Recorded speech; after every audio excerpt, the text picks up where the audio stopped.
मनीषा है, मैं हरियाणा से आई हूँ। मैं मुफ्ती साहब से एक बात पूछना चाहती हूँ। आप बार बार जावेद साहब को कॉन्ट्राडिक्ट तो कर रहे हैं कि आपने ये कहा, लेकिन आप भी अजम्पशंस के बेसिस पे बात कर रहे हैं। आपने खुदा के होने का कौन सा प्रूफ पेश किया है, खुदा की एग्जिस्टेंस का?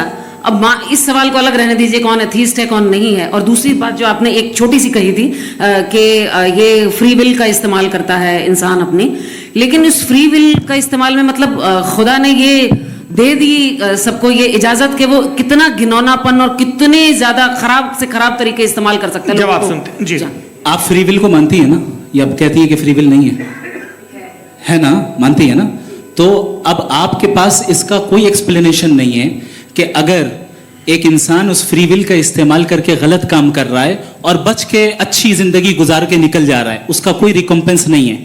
हमारे वर्ल्ड व्यू में जो इंसान गलत काम कर रहा है उसको भी रिकॉम्पेंस यानी उसका बुरा बदला मिलना है, और जो सही काम कर रहा है उसको सही बदला मिलना है। लिहाजा जो फ्री विल है वो इस तरीके से है कि एक लिमिटेड टाइम तक खुदा ने मोहलत दी है। ऐसा नहीं कि छूट दे दी, जो करना है करते रहो हमेशा। वक्त आएगा जब एग्जाम का टाइम खत्म होगा तब रिजल्ट आएगा। दौराने एग्जाम जबरदस्ती आपको नहीं बताया जाएगा। अरे भाई एक सेकंड जी जी सवाल मुफ्ती साहब से मेरा मुफ्ती साहब से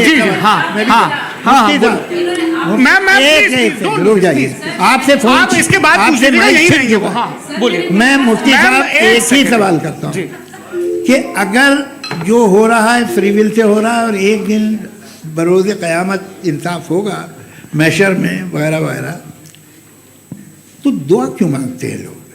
दुआ मांगते हैं इसके मतलब है अभी भी उसने ये डिपार्टमेंट रखा है कि मैं रोज़मर्रा की ज़िंदगी में बिल्कुल बिल्कुल ही कैन।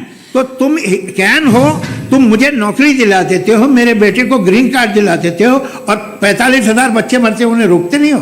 नहीं तो क्या आप ये कह रहे हैं कि इस दुनिया में जालिमों को कभी पकड़ ही नहीं होती है? अरे जो भी पकड़ होगी वो बच्चे रोते हैं। बिल्कुल, देखिए मैंने अपने ओपनिंग स्टेटमेंट में यही कहा था कि जनाब जावेद साहब सिर्फ इमोशनल आर्गुमेंट है। This is an emotional argument. ये छोटे मोटे इसके पीछे का रीजन मैंने बताया क्या है। देखिए मैं बार बार यहाँ पर मंच से आप लोगों को सज्जनों इसलिए कह रहा हूँ ताकि थोड़ा सा आपके कॉन्शियस पे जोर रहे कि आपको ऑर्डर बचा के रखना है। वक्त तय हुआ था, ये वक्त पूरा हुआ, आपने इतने धैर्यपूर्वक सुना, मैं आप सबका बहुत बहुत शुक्रगुजार हूं। यदि इन दोनों विद्वानों की इच्छा होगी तो कभी हम इस बातचीत का राउंड 2 राउंड 3, यही तो देखिए खूबी है इंसान की कि बहस मुबाहसे में वो पड़ा रहता है। आप लोगों ने बड़े धैर्य का परिचय दिया, बहुत बहुत शुक्रिया। इसी के साथ ये बातचीत यहाँ पे समाप्त होती है। मैं एक बात बता दूं, ये सारी बहस हो गई, अब मुफ्ती साहब और बड़े मुफ्ती साहब इन साथ के साथ मैं खाना खाने वाला हूँ।